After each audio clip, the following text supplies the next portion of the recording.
मेरा नाम है विपुल। xcricketer.com नाम से मेरी एक ब्लॉगिंग वेबसाइट है EXXCRICKETER.com। और ट्विटर, इंस्टा, यूट्यूब और फेसबुक सभी पर EXX_CRICKETER_X_क्रिकेटर नाम से मेरे हैंडल हैं, कृपया फॉलो कीजिएगा। तो ये वीडियो इतिहास माला के अंतर्गत जो रामायण की सीरीज चल रही है उसके अंतर्गत चौथा पार्ट है, और ये वाल्मीकि रामायण और रामचरितमानस का किष्किंधा कांड है। तो किष्किंधा कांड की कहानी शुरू करने के लिए कुछ पृष्ठभूमि इसकी जानने आपको आवश्यक है, जो तुलसीदास की रामचरितमानस में नहीं मिलेगी। तो सबसे पहला बात यह है कि किष्किंधा एक राज्य था अयोध्या और लंका के बीच में, जिसपे एक वानर राजा का राज था जिसका नाम था बाली। बाली का एक और भाई था सुग्रीव। बाली की पत्नी का नाम था तारा और सुग्रीव की पत्नी का नाम था रोमा। तो बाली और सुग्रीव एक साथ राज करते थे किष्किंधा राज्य में। इसके बगल में एक ऋषमुख पर्वत था। एक दुंदुभी नाम का राक्षस एक बार बाली से लड़ने आया, तो बाली ने उसको मार दिया। उसके बाद उसको मारने के बाद उसके खून उठा के उसका शव फेंका ऋषमुख पर्वत पर, जहाँ पर एक ऋषि बैठे हुए थे। उनके ऊपर खून के छींटे जब पड़े तो उन्होंने बाली को एक श्राप दे दिया कि तुम जब भी ऋषमुख पर्वत पाओगे तो तुम नष्ट हो जाओगे। तो बाली डर के मारे ऋषमुख पर्वत पर नहीं जाता था। बाली और सुग्रीव राज कर रहे थे, तो वहाँ पर एक मय का पुत्र मायावी नाम का एक दानवी असुर वहाँ पर आया, और उसने जनता को परेशान करना शुरू किया किष्किंधा की, और बाली को लड़ने के लिए ललकारा। बाली उससे लड़ने के लिए गया सुग्रीव के सहित। वो लड़ते लड़ते काफ़ी देर हो गई। फिर वो एक पर्वत पर पहुँचते हैं, और वहाँ पर मायावी अंदर चला जाता है गुफा के। बाली उससे लड़ने के लिए अंदर जाता है सुग्रीव को बाहर छोड़ के, और ये कहता है कि अगर 1 महीने तक मैं ना हूँ तो समझ लेना मैं मर गया, और उसके बाद तुम चले जाना राज करना किष्किंधा पर। बाली अंदर लड़ने जाता है मायावी से, और मायावी को मार डालता है 1 महीने की लड़ाई के बाद में, और उसके अंदर से खून की धार निकलती है। सुग्रीव बाहर बैठे होते हैं, तो जब खून की धार वो देखते हैं तो उनको ये लगता है कि बाली को ख़त्म हो गया। तो उस गुफा के द्वार पे एक बड़ा सा पत्थर रख के वो किष्किंधा आ जाते हैं, और किष्किंधा में स्वयं को राजा घोषित कर देते हैं, और बाली की पत्नी से शादी कर लेते हैं तारा से। इधर बाली जब आता है गुफा के द्वार पर, तो उसको ये दिखता है कि दरवाज़ा बंद है। तो उसको सुग्रीव के ऐसा लगता है कि सुग्रीव ने उसको धोखा दे दिया, तो बड़ा गुस्सा आता है। वो चूँकि बलशाली होता है, तो उसके पत्थर को तोड़ फोड़ के वो जैसे भी बाहर निकल आता है और किष्किंधा पहुँचता है। किष्किंधा पहुँचने के बाद में जब सारी जनता को पता चल जाती है उनका असली राजा आ गया, तो उसकी तरफ हो जाते हैं। सुग्रीव के लिए वो मृत्युदंड का आदेश कर देता है, और सुग्रीव वहाँ से भाग जाते हैं डर के मारे। सुग्रीव के साथ में उनके जो सचिव होते हैं हनुमान, और एक वानर वृक्ष राज जामवंत होते हैं। एक रीछों का भी राज होता है, भालुओं का भी राज वानर राज के अंतर्गत उसके राजा होते हैं जामवंत। वो सुग्रीव के मंत्री बन जाते हैं, और वो सब ऋषमुख पर्वत पर चले जाते हैं, क्योंकि बाली वहाँ पे नहीं जा सकते थे। तो हनुमान, नील, नल, मेन, द्विज, जामवंत ये सब सुग्रीव के साथ में ऋषमुख पर्वत पर रहने लगते हैं। ऋषमुख पर्वत पर जब बाली वहाँ पर रहने लगता है, किष्किंधा पे राज करने लगता है, और सुग्रीव की पत्नी को अपने साथ रख लेता है जिसका नाम रोमा होता है। जब सुग्रीव ऋषमुख पर्वत पर किसी दिन बैठे होते हैं, तो जब माता सीता का हरण करते हुए जब रावण उनको ले जाता है, तो वहाँ से अपने वो गहने वगैरह कुछ गिराती हैं माता सीता, तो वो ऋषमुख पर्वत पर गिरते हैं। तो सुग्रीव के सैनिकों को मिलते हैं। सुग्रीव देखता है कि कोई बड़ा काला आदमी एक महिला को जबरिया लिए जा रहा है, और वो ऊपर से अपने पहचान के लिए गहने वगैरह गिरा रही है, जो अपने पास रख लेते हैं पोटली में बांध के। इधर भगवान राम और लक्ष्मण आते हैं शबरी के बताए हुए अनुसार पंपा के पास में, पंपा सरोवर के पास में, ऋषमुख पर्वत के पास में, सुग्रीव के बारे में पूछते हैं। तो सुग्रीव के जो सबसे घनिष्ठ सहयोगी होते हैं हनुमान, और बहुत समझदार होते हैं, उनके मंत्री होते हैं। वो पता लगाने के लिए भेजते हैं कि ये कौन लोग हैं जो मेरे बारे में पता कर रहे हैं, कहीं बाली ने तो नहीं भेजा मुझको मारने के लिए। तो ऊपर से आते हैं हनुमान, भगवान हनुमान ब्राह्मण का वेश बन के, और रामचंद्र जी से तहकीकात करते हैं। राम और हनुमान एक दूसरे को पहचान जाते हैं, और उसके बाद में हनुमान उनको लिए चलते हैं सुग्रीव के पास में। वहाँ पर अग्नि को साक्षी मानकर सुग्रीव और राम मित्रता करते हैं कि हम दोनों एक दूसरे की मदद करेंगे। तो सबसे पहला ये होता है कि अब पहले भगवान राम को मदद करनी थी सुग्रीव की। तो भगवान राम कहते हैं सुग्रीव से कि तुम जाओ उसको ललकारो जाके बाली को। तो सुग्रीव ललकारता जाके बाली को। तो बाली की पत्नी तारा जो होती है उसको मना करती है कि मैंने सुना है कि जो सुग्रीव के साथ में इसमें राजपुरुष आए हैं बड़े बलशाली हैं, मुझे खतरा लग रहा है, आप मत जाइए। लेकिन बाली कहता है कि मैं एक वीर पुरुष हूँ, मैं चुनौती स्वीकार करूँगा। तो वो चला जाता है सुग्रीव से लड़ने, और राम पीछे खड़े रहते हैं। तो सुग्रीव, एक बाली के बारे में कहावत थी कि बाली से जो लड़ता था उसकी आधी ताकत बाली में स्वयं आ जाती थी। और बाली और सुग्रीव दोनों का आकार प्रकार दोनों एक ही जैसे थे, दोनों सगे भाई थे। तो वो लड़ते हैं और जीत नहीं पाता है सुग्रीव। एक ही दो घूंसे में वो डर के मारे वापस आ जाता है। उसके बाद में जब वो वापस आता है तो वो लड़ता है भगवान राम से कि तुमने मेरी मदद नहीं की। तो भगवान राम कहते हैं कि तुम दोनों एक ही जैसे थे इसलिए मैं पहचान नहीं पा रहा था।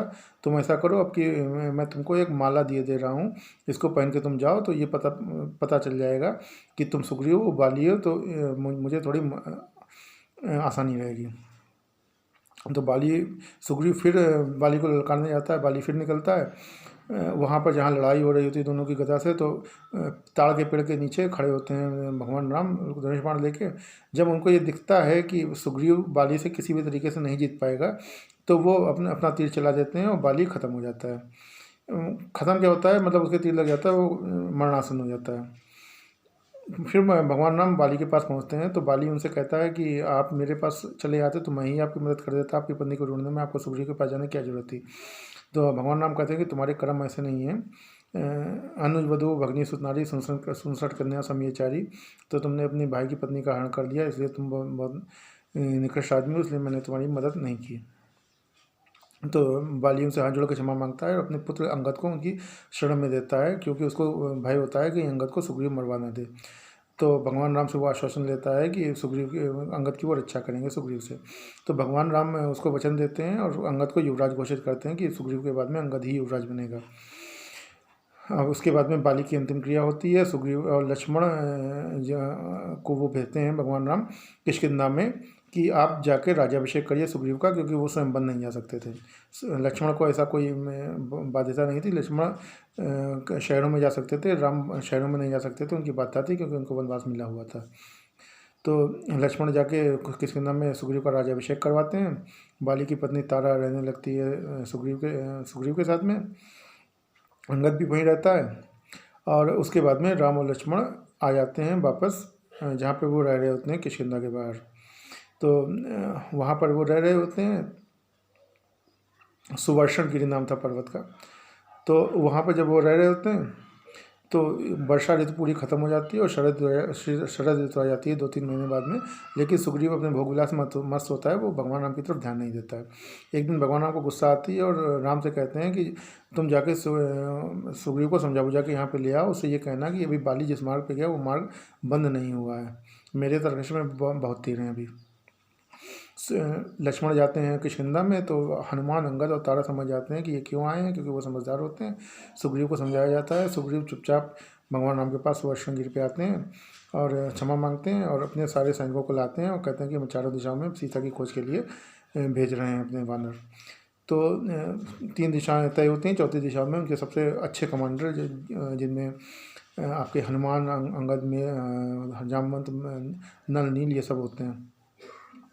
जब वो जा रहे होते हैं तो भगवान राम हनुमान को बुला के एक अंगूठी देते हैं, जो भगवान राम और सीता के बीच में खेल खेल में चलती थी। जब वो वनवास में रहते थे वो एक दूसरे को घास की अंगूठी बना के देते रहते थे। तो वो हनुमान को देते हैं कि इसको ले जाओ, इसको दे के सीता पहचान जाएंगी आप हमारे दूत हैं। तो हनुमान उसको लेके जाते हैं। हनुमान और अंगद और जामवंत की टुकड़ी ये दक्षिण दिशा में पहुँचती चली जाती है। आखिर में थक जाते हैं और एक जगह बैठ जाते हैं थक के। वहाँ पर एक गुफा जैसी होती है और उनको कुछ खाने पीने को नहीं मिल रहा होता है। तो एक गुफा के द्वार पे, एक गुफा में कुछ दरार होती है, उसके अंदर से कुछ, जब पानी नहीं इनको मिल रहा होता तो वे देखते हैं गुफा की दरार होती है, उसके अंदर से कुछ पक्षी निकलते हैं, उनके पंख भीगे होते हैं। तो एक वानर कहता है कि देखिए उनके पंख भीगे हैं, हो सकता है इसके अंदर पानी है। तो ये सब लोग उस गुफा की दरार के अंदर चले जाते हैं। वहाँ पर जाते हैं तो उनको स्वयं प्रभा नाम की तपस्वी मिलती है, इसका उपवन होता है। और वो रावण, हनुमान सबको जानती है वो। तो वो उनको पानी आने पिलाती है। उसके बाद कहते हैं कि आप इस दिशा में सीधे करके चले जाइए तो आप सीधे समुद्र के किनारे पहुंच जाएंगे, कहीं भटकेंगे नहीं।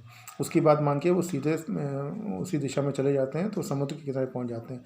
अब समुद्र किनारे पहुंच के ये लोग परेशान हो जाते हैं क्योंकि समुद्र बहुत बड़ा होता है और ये लोग समझ नहीं पाते कि हम समुद्र के पार कैसे जाएँ। ऐसे में अंगद निराश होकर कहते हैं कि मेरे बाप के मरने के बाद सुग्रीव मेरे मरने का इंतजार कर रहा है, मैं वापस नहीं जाऊँगा, वो मुझको मार डालेगा, मैं यहीं बैठ के अपने प्राण त्याग दूँगा।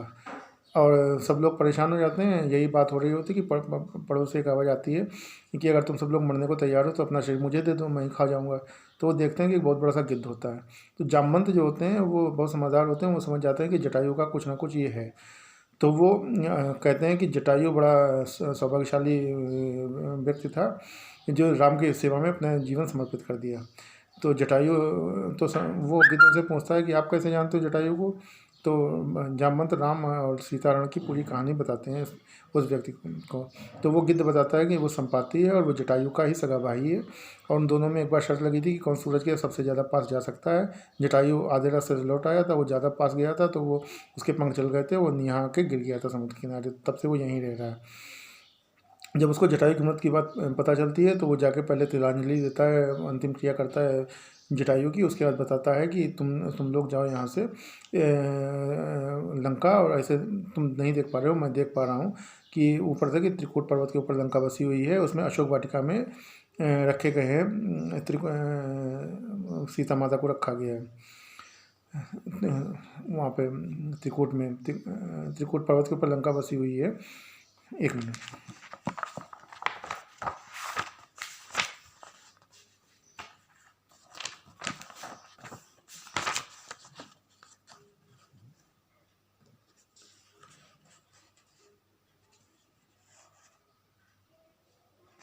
हाँ, सही बात है कि वो संपाति बताता है कि त्रिकूट पर्वत के ऊपर लंका बसी हुई थी, वहाँ अशोक वाटिका है, उसी के अंदर सीता रह रही है। मैं देखा हूँ तुम नहीं गीधे दृश्य पार बूढ़ भयोदनक पढ़ता हूँ कछुक साधुआ कि मैं देख सकता हूँ क्योंकि मेरी गिद्ध की दृष्टि है, तुम नहीं देख सकते, और मैं तुम्हारी कुछ मदद करता अगर मैं इतना बूढ़ा ना होता। और जो ना गए सो योजन सागर करे सो राम काज मत त्यागे। जो ये 100 योजन का ये सागर लांग जाएगा वही राम का काज कर पाएगा। ये कह के वो चला गया। अब ये सब लोग परेशान हो जाते हैं कि समुद्र के पार कौन जाए। तो अंगद कहता है कि मैं जा तो सकता हूँ लेकिन मैं आ नहीं सकता हूँ। जामवंत कहते हैं कि पहले तो मैं जवान था तब जा सकता था, अब मैं बहुत बूढ़ा हूँ अब नहीं जा सकता। अंगद कहते हैं मैं जा सकता हूँ लेकिन पार आने की गारंटी नहीं मेरी। ऐसे समय पे हनुमान जी को सब जामवंत उनका बल याद कराते हैं। हनुमान जी बहुत ताकतवर थे लेकिन उनकी बहुत ज़्यादा ताकतवर थे, लेकिन एक ऋषि श्राप दे देते हैं कि आप अपनी, वो शरारती बहुत होते हैं बचपन में, कि आप अपनी ताकत भूल जाओगे, जब कोई याद दिलाएगा तभी याद आएगी। तो जामवंत उनको याद दिलाते हैं कि तुम बहुत ताकतवर हो, तुम ही ये काम कर सकते हो। ये मुझे बहुत बढ़िया लगता है। मैं ये 2-4 लाइनें पढ़ूँगा, उसके बाद में किष्किंधा कांड यहाँ पे ख़त्म होता है। अंगद कहीं जाऊँ मैं पारा जी सबसे कुछ फिरती बारा। जामवंत कहे तुम सब लायक पटक की मैं संभीकर नायक। कही रीछपत सुनन माना काचुप साधि रहो बलवाना। पवन तनय बल पवन समाना बुद्धि विवेक विज्ञान निधाना। कौन सो काज कठिन जग माही जो नहीं होता तुम माही। राम काज लगी तब अवतारा सुनते हैं भयो पर्वताकारा। कनक बरन तन बेतेज भी राजा मानो अपर गिरिन कर राजा। सिंहनाथ करी 12 लीलई नागो जलनित खारा। सहित सराय रावने मारी आने हुआ त्रिकूट उपारी। जामवंत मैं पूछो तो ही उचित सिखावन दीजिए मोही। इतना करो ता तुम जाए सीते देख कहो सो ध्याय। तब निज बुलवान राजीव नैना कौतुक लागे संग कपि सेना। तो हनुमान को जब अपनी ताकत याद आती है तो जामवंत से कहते हैं कि मैं तो सब कुछ कर सकता हूँ, मैं रावण को भी मार सकता हूँ और त्रिकूट पर्वत को उठा के यहाँ रख सकता हूँ। मैं तुम बताओ जामवंत मैं करूँ क्या। जामवंत कहते हैं तुम ज़्यादा कुछ मत करो, केवल इतना करो कि सीता कहाँ है और सीता जी को देख के लौटाओ। उनको खबर कर दो कि भगवान राम स्वयं उनकी मदद के लिए आ रहे हैं और वानरों की सेना लेके। तो यहाँ इसी के साथ में ये आपका किष्किंधा कांड यहाँ पे समाप्त होता है। जय श्री राम, हर हर महादेव।